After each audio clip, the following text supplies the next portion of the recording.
Welcome to Women in B2B Marketing, a show where CMOs, VPs of marketing, and all strong women leaders in B2B discuss their top tactics, strategies, and tips for building high-performing teams, leveraging trends, and ultimately rocking their marketing careers. Made by and for women, insightful for all.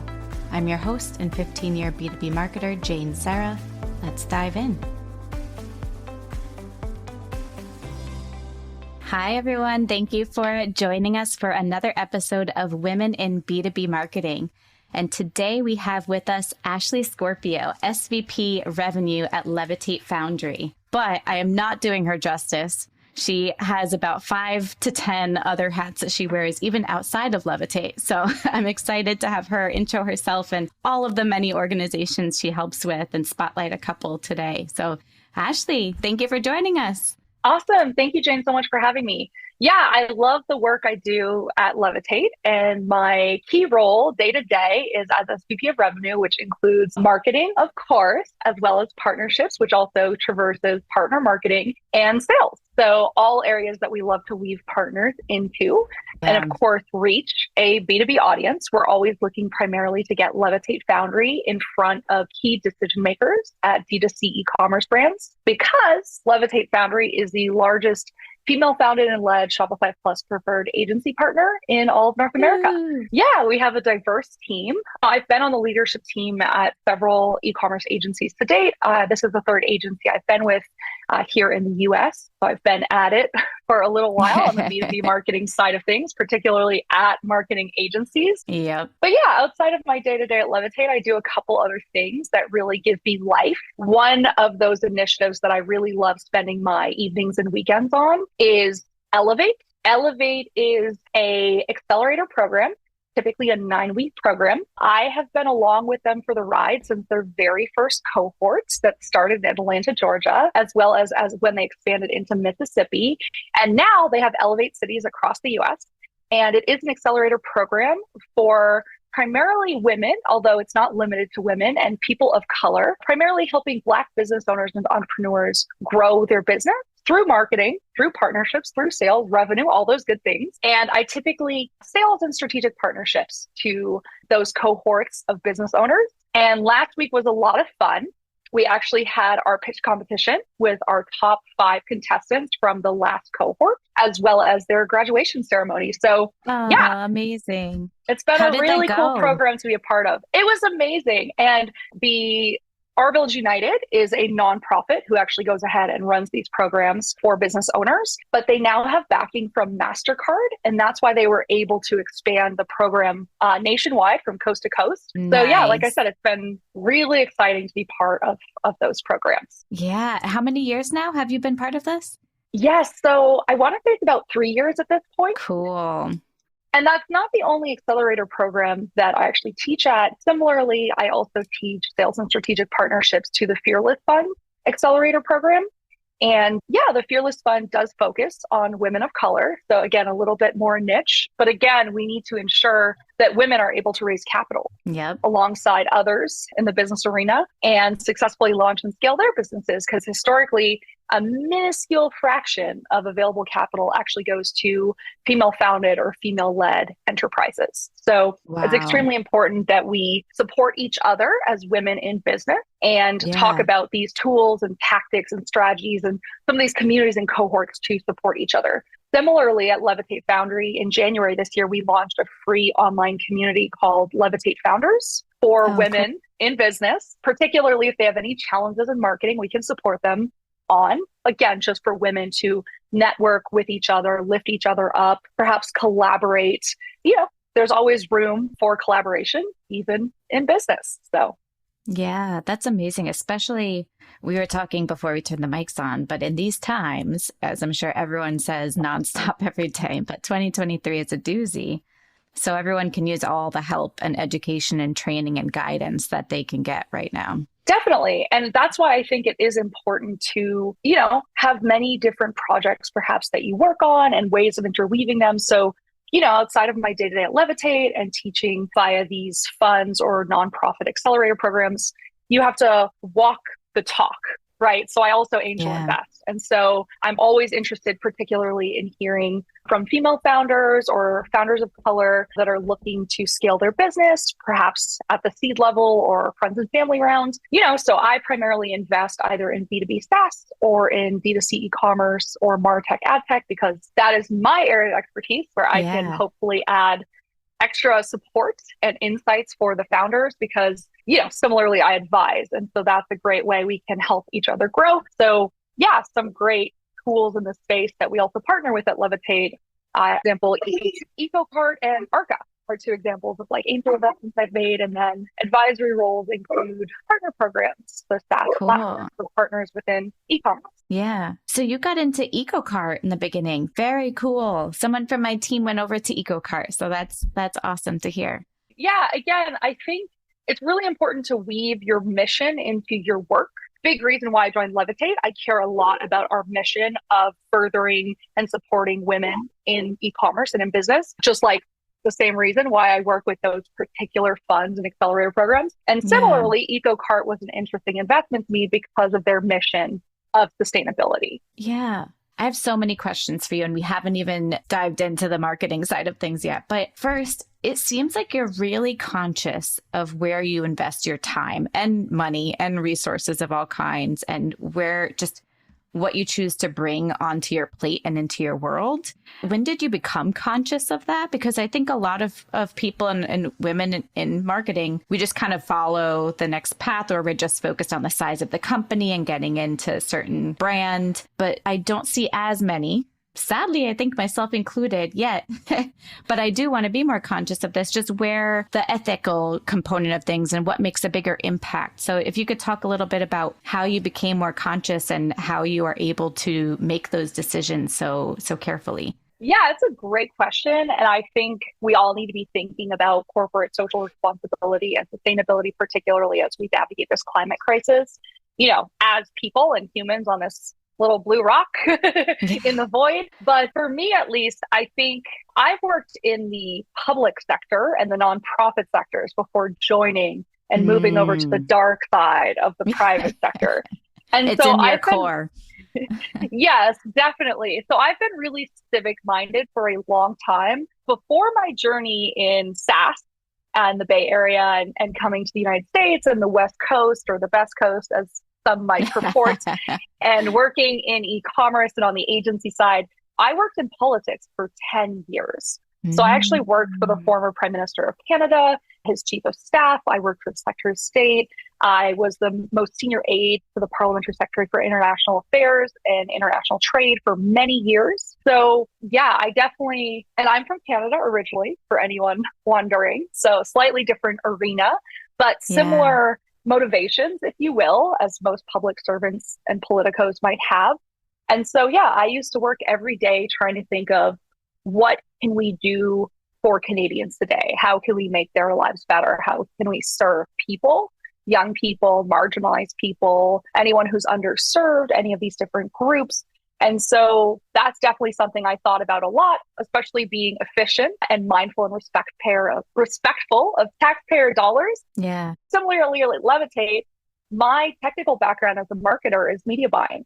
So whenever I've worked with clients on the agency side, I'm always thinking about the efficiency of their marketing ad dollars and how we are getting them the return on their investment and ad spend that they're looking to see. Yeah, that's amazing. So I want to dive a little bit into your career path, because 10 years in politics and nonprofit experience before really diving into this side of marketing. And when you were in the political arena, were you also on the marketing side as well? Or let me just pause and not try to tell your story. Tell us your career path and how did you first get into B2B marketing? Where did that all begin?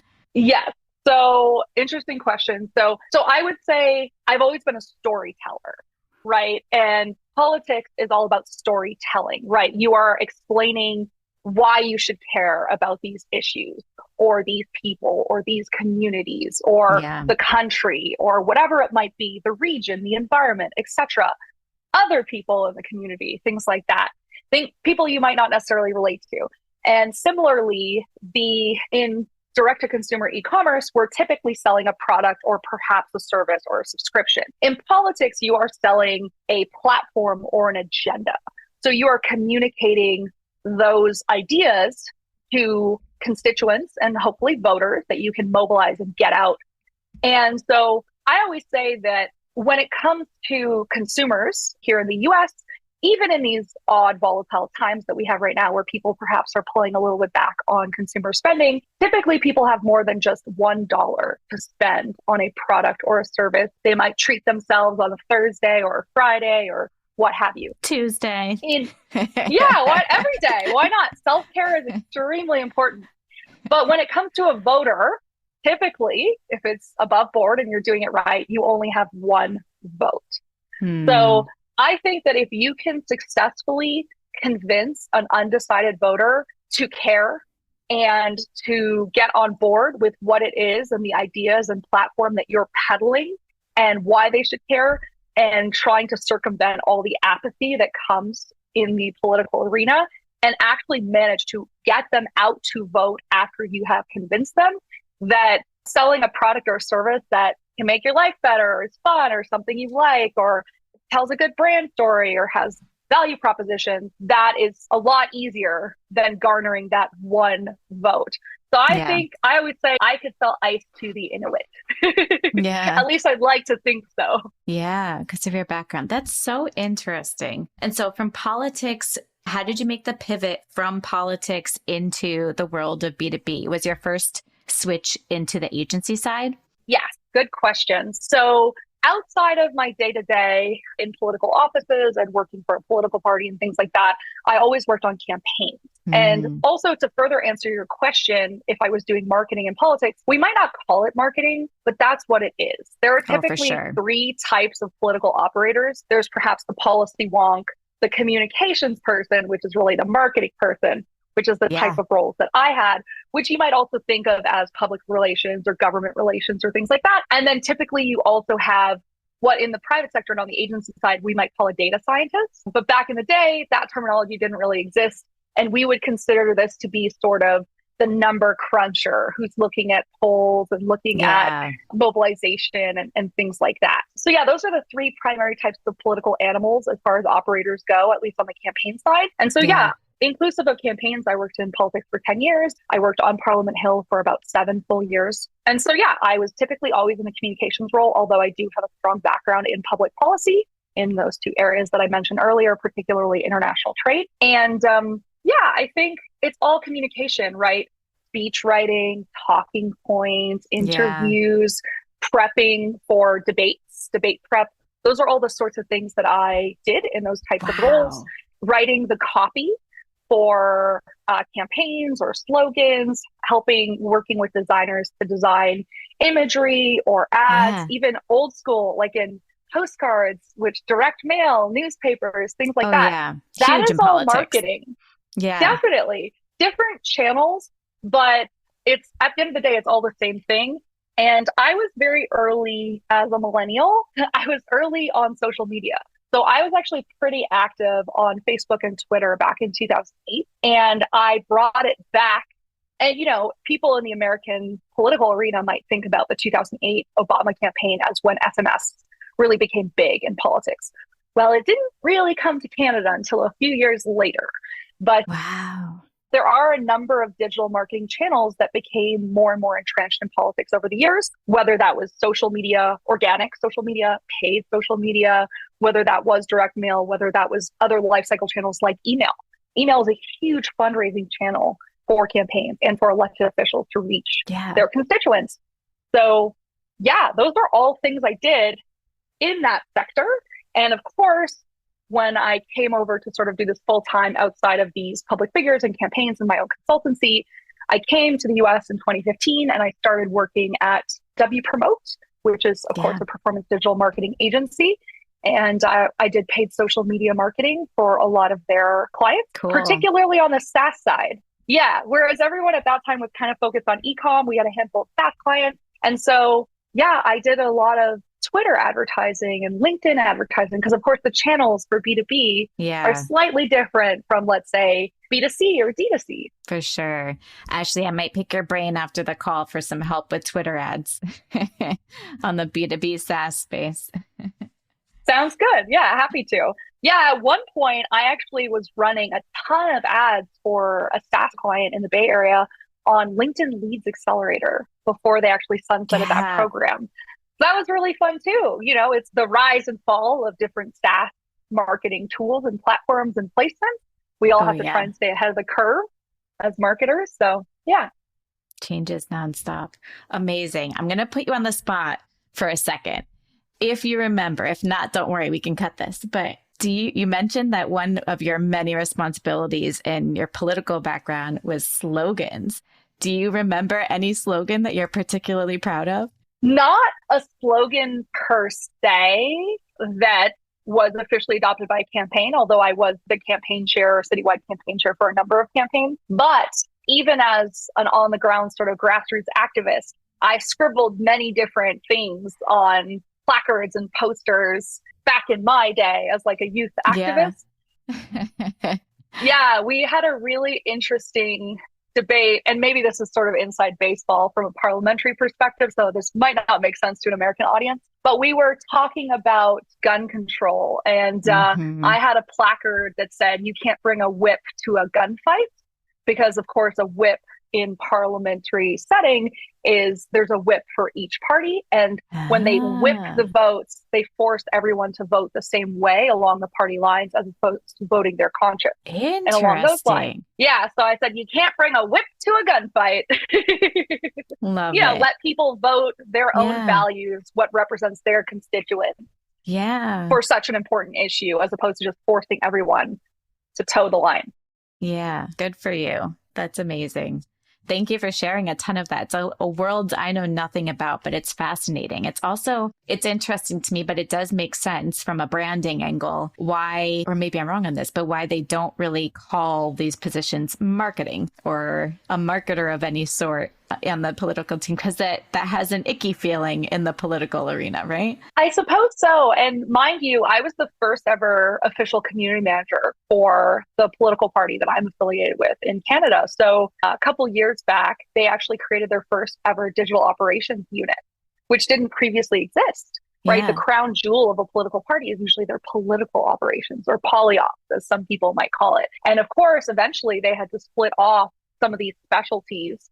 Especially if you're a certified media buyer, that is a very different specialty than maybe one of those number crunchers that's looking at polls and mobilizations, right? These are different key areas that you need experts in. So yeah, I was the first ever community manager for the largest political party in Canada. And I used to manage social media for the former prime minister and his wife. And I launched many different channels. Yeah. So no I launched, pressure. That's huge. I launched her Pinterest and her Instagram, and it was a lot of fun engaging with Canadians on those types of channels. Yeah. But yeah, I mean, that still maybe typically wouldn't be called a marketing role. It was like community manager, which is of course a marketing role.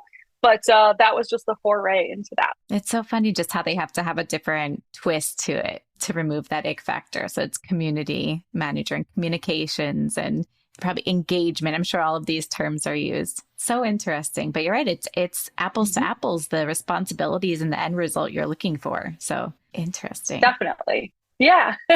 One other thing that you touched on earlier, I'm going to rewind a bit. I wrote down you are an angel investor in a lot of these, the organizations themselves perhaps, but also when they have these pitch competitions that you partake in can be an angel investor. How did you get into that? And how does that typically work? It might be different at each one, but is there an advisory role? Is it typically just funding? Or tell us a little bit more about that side of things.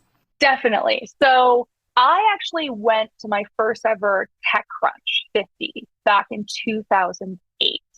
And back in the day, TechCrunch was one of the premier tech conferences in the world, but definitely in the Bay Area. And I had the pleasure there of assisting on the marketing side with, at the time, so the way TechCrunch worked, it's basically a pitch competition. There's 3 days. And basically they invite startups to apply from all over the world and pitch everyone there and try and garner investment, support, interest, etc., advisors, things like that. And of course, PR and hopefully some great earned media. And so you basically are invited to apply. If you're accepted, you launch your beta at the show. This is how the format used to work. And I actually went to do marketing with the only Canadian startup that was actually accepted to present at TechCrunch 50 in 2008. So that was a really interesting time. We did a lot of marketing on site and guerrilla marketing. It kind of went viral, at least in the Twitterverse of Bay Area at that time. It was very interesting. We were disqualified from the competition because our marketing was so good and so effective that people complained so much about it that finally they had just annoyed Jason Calacanis to the point of drunkenly just saying, they're DQ'd. I don't want to hear about it anymore. So of course, the drama. Putting on our marketing hats, what did we do? We reached out to all these bloggers and media contacts that we had been nurturing for months at this point. We wrote a press release saying we won the coveted first ever Jason Calacanis Disqualification Award. And of course, that created even more buzz. So it's one of those situations, you make lemonade out of lemon. Yeah. Love that. That's amazing. And that got you kind of the first taste of the pitch competition world and the opportunities of angel investing. Is that kind of the parallel path? Like that was your first entry into that world? Say so, yeah. And then at that point onward, I was typically always consulting on the marketing side with startups. So I started basically consulting on the marketing side with startups back in 2008. After my first TechCrunch, I was basically hooked. And then my sister is actually a female founder in the Bay Area. So her company IPO'd recently in December. She also has a strong, definitely. She has very proud of her and her accomplishments, but she has a strong mission-driven focus of sustainability. And so her company's mission is to remove cars from the road by car sharing and reduce our carbon footprint that way. So nice. That has been her mission for many, many years. What's the name of her company? Let's give her a little plug. Yeah, it's called GetAround. You can find it on getaround.com. You can also download the app in the App Store, either on iPhone or Android. And if you don't use your car often and you want to make some extra money, you can rent out your car on the app. It's like Airbnb for cars. Love it. So smart. And that probably gave you some visibility into the flip side of angel investing, right? Like her needing angel investors and learning how that works on both ends. She has gone through many rounds of fundraising on the road to IPO, of course, has garnered investments from some of the heaviest hitters on the globe, including SoftBank, for example. And very proud of her and everything she's accomplished. It's definitely a daily inspiration. And I was just very happy to at least be along for the journey on the sidelines, supporting. And, periodically, her background's also marketing. So other than being co-founder for the company, she was CMO for many years. And definitely we bounce ideas off each other all the time and pick each other's brains. And so there are many different GetAround campaigns I've had the pleasure of talking through with her or consulting on. Love it. And to wrap up the angel investing side, because I'm just so interested in it, is it kind of similar to how, like the relationship you're talking about with your sister here, if you invest financially in one of these companies that you come across, I'm sure there's also like an advisory component typically where you also give your advice and vice versa, like they pivot or put ideas off of you for echoing. But tell me a little bit about that. Yeah, it can definitely go either way. If you're asked to advise, you perhaps might be given equity. If you invest, you probably proactively want to advise anyway. So it just depends how the relationship was started. I think oftentimes one of the reasons why you might invest in a company in the first place is because you've built a relationship with the founder over years and maybe admired them from afar or what it is they're doing or building. Outside of marketing and partner marketing, I've worked in partnerships for many years. And so, a lot of these people that I have now decided to take the plunge with in an advisory capacity or otherwise are people I've partnered with across the ecosystem. Ah, smart. So people who branch out and create their own product or platform from your partnership world, which is a perfect pivot because I'd also love to touch base on that, which is how we even know each other, Ashley, is through the partnership side of things. Can you tell us a little bit about partner marketing partnerships? Because There's definitely two different sides there. It seems like you oversee both, right? The sales component of partnerships and then the marketing and co-marketing side. But how that's going and what you see as the strengths of that, or what right now you're struggling with perhaps in that world. Yeah, no, I mean, I ended up in partnerships by accident. So I originally came to an agency specifically to do marketing as a marketer and support clients directly on their campaigns, particularly on paid social, like I mentioned. And I hate that it's called soft skills, but partnerships is generally thought of soft skills and relationship management. And I think I drew on my years in the public sector and diplomacy and foreign affairs, because at the end of the day, it's building relationships with people from all walks of life and all different backgrounds and understanding how you can help each other and support each other. So, for anyone who has seen New Amsterdam, if anyone likes that show, the title figure always says, "How can I help?" And so honestly, that's the best way to approach any potential partnership, is from a support role rather than trying to extract value, but rather to provide value. And the way that works with partner marketing specifically is amplification. This is the one perhaps instance where 1 + 1 isn't 2, it could be 10. So if you're going to run a lead generation campaign because you're in B2B marketing for an agency or otherwise, or you're going to create a gated content piece to generate leads, or you're going to host a webinar, why not co-host it with a partner? Why not co-promote it with multiple partners? Why not have partners help do the heavy lifting and contribute some of the content? It becomes a win-win-win for all three parties involved. Now, that might seem counterintuitive because you think, Ashley, what three parties? We're talking about your organization or company or business or brand and the partner's organization. Absolutely. But there's also your audience or your client base or your prospective client base or their customer base. So if you are creating, let's say, a gated ebook to help both of you garner leads and hopefully drum up some new business, hopefully you're also creating an excellent piece of high quality content that both of your audiences can benefit from and actually also garner some significant insights and value from. So again, I think just being cognizant, and that is definitely the name of the game in content marketing, is think about who your audience is, what they want, how and when you can or should reach them, which channels you should leverage, etc. Yeah, I completely agree with everything you said just there. I know one consistent in my career, though I've been in various industries and the roles have changed a bit. But one thing that has been consistent at every company is partner marketing being one of the top channels of bringing in pipeline.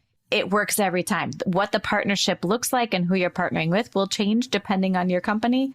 But partner marketing, just not the only way, a huge, easy, low cost way to triple your reach.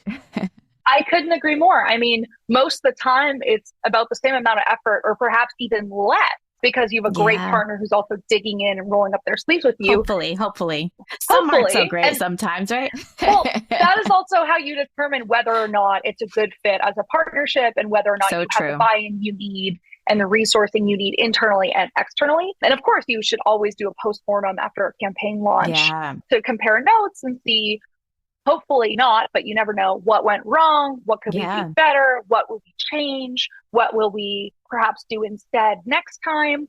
So those are all things you should actively communicate internally and externally with your partners, and also something you should think about what the partner appetite is for these types of initiatives. But in my previous role at the last agency I was with, I did about 20 to 30 co-marketing initiatives with partners each month. Wow, obviously, we had a plethora of partners in order to support that. We had over 2,500 partners, and not everyone has a partner program of that scale and size. But don't be daunted. Start small and maybe build from there. How did you ramp up to that many co-marketing initiatives per month? That's just so many. How did you juggle it all and keep your audiences segmented? Yeah, well, I had a whole team. At its peak in my last role, we had about 8 women on the partner team, including dedicated roles in partner marketing. Oftentimes, you might have partner marketing handled by the marketing team. You might, over time, as you continue to ramp up and grow, have a dedicated partner marketing resource specifically that sits on the partner team. These are, again, all things you should think about when you're thinking about your structure internally and what your needs sort of call for. They also might be things you adjust over time based on failures or successes. So it is definitely a team effort, not only with the internal team, but like I said, the external partner team. I do think that's one of the number one things to think about with a partnership. First of all, not every partner has the appetite or the aptitude to take part in co-marketing initiatives. Yeah. Some partnerships are referral only partnerships or account mapping or sales only. Some are more passive. Some are more of a co-selling relationship. Some are co-marketing only. So I think when you are onboarding perhaps a net new partner, building a relationship with them, you should always determine whether or not they make sense to pursue co-marketing initiatives with. Start small, build from there. Don't bite off more than you can chew. Start with one campaign or initiative and then sort of go from there. And as with anything that you're looking to scale and nourish and flourish and grow over time. Yeah. I wonder, it's so true. Every partnership relationship or partner relationship is just so different.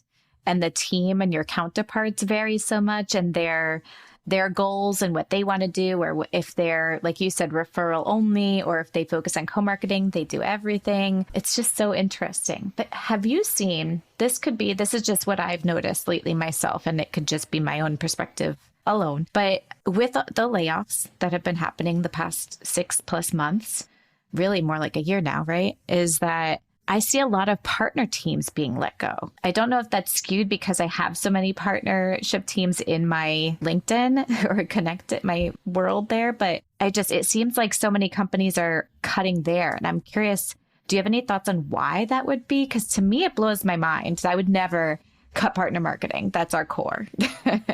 I am completely on the same page as you. I see it every day, definitely every week, if not every day, unfortunately, for the better part of at least half a year now. I think it is an unfortunate side effect of the broader trend of layoffs across the industry and the market downturn and slowdown. I also think we've seen a lot of changes in tech more broadly. And, on the agency side, a lot of our partners are those SaaS technology partners that provide typically MarTech, ad tech platforms that we leverage on behalf of our clients. So it's been extremely unfortunate. Oftentimes you're sort of starting from scratch. If you lose your main point of contact at a partner organization, especially if they don't have a new dedicated partner contact or they've sort of dropped that function, things can die off really quickly. The one thing I would say, we are an extremely close-knit ecosystem and we are all interconnected. And so these are person-to-person relationships that span across organizations. So, even with your day-to-day organization, I have been partnered with Justuno now at 3 different agencies, for example. And if I, in the future, am at a different agency, guess what? We're going to be a Justuno partner. This is why partner marketing matters, everyone. 100%. Unless it, for whatever reason, I go to a completely different industry and the tool doesn't fundamentally make sense for our customer or client base, we're going to be partners. If I go to another performance, digital marketing, e-com focused agency, we're going to be a Justuno partner. That's priority, right? And so similarly, there are people that I have worked with. I've been at 3 different agencies. They've been at 3 to 5 different SaaS companies, and the relationship carries.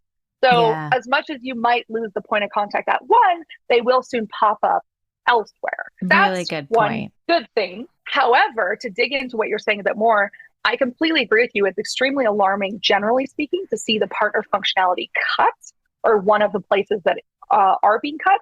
And I think one of the reasons for that is lack of executive buy-in or understanding. What I mean by that, very few companies would try and run a business without a CEO or a CFO or a CMO, God forbid, because we're marketers. But there is not a standard, let's say, CPO for Chief Partner Officer. This is not a standard defined functional role at the executive level. So true. Now, I have had the pleasure of elevating partnerships to getting a seat at the table and being on the executive team in more than one organization at this point, having proven out the concept and showing the revenue and the results. But because it's not a standardized role, and a lot of people in partnerships think the decade of partnerships began in 2015. That's not too long ago, right? So it's still an evolving function. Many organizations don't have dedicated partner points of contact or teams. They might either have a salesperson or a VP of sales assisting in the one sense. They might have some marketing people doing it in the other sense. And they might be scratching the surface of just bits and pieces of what a partnership could be.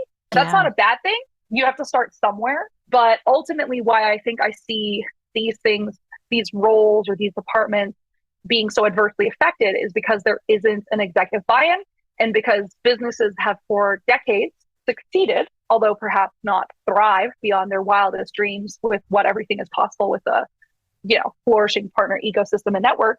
They don't necessarily view it as a must-have. They perhaps think of it as a nice to have. That's what I've been thinking too. And you're right. I don't even realize this, how young partner marketing is and partnerships in general. That's so fascinating to just have that refresher. Like, so some people just aren't as bought into it. So it's on the partner marketing person or the head of marketing to explain this and to get that buy-in from the executive team. So it's just, exactly. Yeah, I'm seeing, you're right. They just don't see the value. It's lack of understanding, but I'm sure they'll see the impact as soon as they make that cut. Maybe that's a learning point for the exec team, the result of the aftermath. Definitely. That is the flip side of the coin. It isn't pretty, like lifting up a rock and seeing what's underneath. It might be pretty gnarly depending on what you find, and some creepy crawlies. And I've definitely seen several organizations reverse course on this, but some don't know what they don't know, or they don't realize the overall impact, because again, one of the other issues beyond executive buy-in is attribution. So not only are you sourcing revenue from partners, but partners are often giving you an assist, if you will, and they're influencing revenue. And that is extremely hard to track, partner influence deals. And so oftentimes, again, they don't realize this, and they don't realize how much work and effort and energy goes into weaving those relationships and asking for those assists from partners and getting a little bump here and there, or a direct introduction, etc. And so they don't realize what they've got until it's gone. Yeah.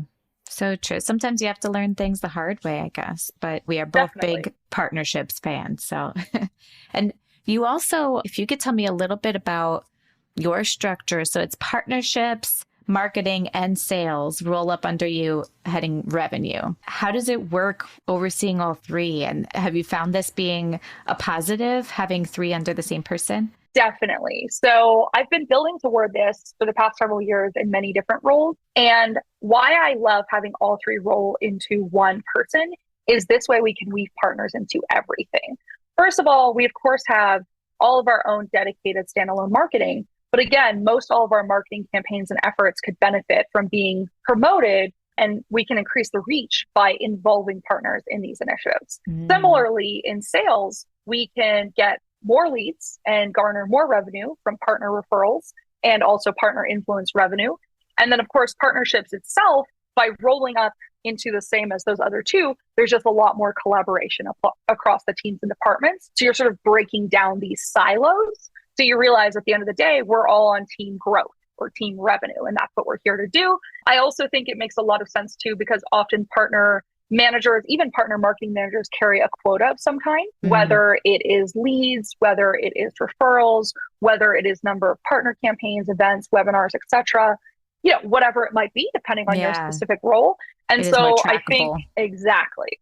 So because attribution is a problem, it should be something that we're constantly seeking to solve. Love that. So interesting. I do see a lot of teams rolling up to revenue now as the title. So it's just interesting to learn a bit about that. So Ashley, tell me, what is a few last questions before we wrap up? What is your favorite tool? Or I know we're talking MarTech stack a lot, and what's your favorite tool of the moment? MarTech or not? Oh, interesting. Sure. So one tool that I love, particularly when it comes to collaboration with partners, is Partner Hub. So it's not only a PRM, aka a CRM for partners, but it also helps you track all of these collaboration campaigns and tools and referrals and things. And full disclosure, it is a tool that I do advise the founder of. But part of the reason this came to be was because of some of the frustrations I was having with other existing tools. So, that was pretty beautiful to see that come to light and come to market and continue to evolve as a product. And then I think another tool that's really exploded over the course of the pandemic that I use daily, especially in a remote organization, is Slack. Yes. And not just internally, but definitely externally. So we have at least 20 or 30 shared channels with partners within our Slack. I have direct DMs going with 20 plus partner managers at other organizations to coordinate these dinners and webinars and things that we are co-hosting and co-promoting. And then similarly, because Slack is not only vertical, it's also horizontal. Like I said, we launched an external community for founders called Levitate Founders. So we also use Slack for that. And so it's a nice way to pop in there and keep in constant communication with people. Nice. Yes. I could not live without Slack at this point. Slack is my new email. I do not email. If anyone needs to get in touch with me, send me a message on LinkedIn or Slack me. That's the best way. Yeah, absolutely. It's the evolution. Yeah, so true. I was at a conference recently and someone said the DM is the new inbox. And I was like, for me, it's Slack. Slack is the new inbox. But that is a DM. So, I guess you're right. I guess you're right. Back in my day, in our day, like it was IMs, right? Like AIM. So it's, I got IM'd. I definitely still say IM by accident sometimes. Yep. So funny. Do you have a favorite book or podcast or anything that you're reading or listening to right now? Oh, so many things. Yeah. I just finished listening to the classic audio version of How to Win Friends and Influence People. So good one. Definitely a good one. I also love Brene Brown. So literally anything by Brene Brown. Most recently, I was reading Atlas of the Heart. But another fantastic book that I love, actually written by a friend of mine, it's called Beyond Happiness. She is the former speaking of weaving mission into your work and building culture and productivity and also ensuring a work-life balance for people. She is the former CEO of Delivering Happiness. She also helped collaborate on that book. If anyone has read Delivering Happiness by Tony Hsieh, the late Tony Hsieh, she also recently wrote the book about Beyond Happiness and how we can find happiness and balance in our careers and beyond. So that is by Jen Lim for anyone who wants to check it out. We'll put the link to that and also the organizations that you mentioned and you work with the pitch competitions and everything. We'll put all those links in show notes. That would be great. Awesome. As a sign off, Ashley, what is your one key to fellow women in B2B marketing? I think be creative. A lot of people think B2B marketing needs to be really dry and uptight. And at the end of the day, yes, you're reaching organizations, but ultimately, at least for now, until the AI fully takes over, you're reaching people. Yeah. And so, yes, you might not be as informal or you might not leverage slang in your B2B marketing campaigns. But at the end of the day, think about how you can help and solve problems for the people you are reaching within an organization. Still talk to them like they're real people, even if it's a white paper you're promoting. So yeah, that would just be my little caveat to the B2B marketing. It doesn't have to be dry. It can be really interesting and engaging. Yeah, I love that. It's funny that we need that reminder, right? But we do. It's like everyone needs that poster on their wall or something if they're in B2B marketing. Yes. Who is your audience? Who are you talking to? What is their profile? You know, what does that sound like? Yeah, our big poster says they're people. Yes, they're people too. They are people too. Yeah, exactly. Absolutely. Well, Ashley, thank you so much for joining me today and chatting through. I mean, your career journey is so inspiring and interesting. It's just really cool to learn the political side of things and how that can evolve into the world of marketing and B2B. So thank you for sharing with us and touching on partnerships. Appreciate you. Awesome. Thank you so much for having me. And thank you everyone for listening. Thank you. And we will see you next time. Remember to like, review, share, show us all the love. We appreciate it. It gets us more visibility the more you review. So thanks everyone. See you next time. Bye.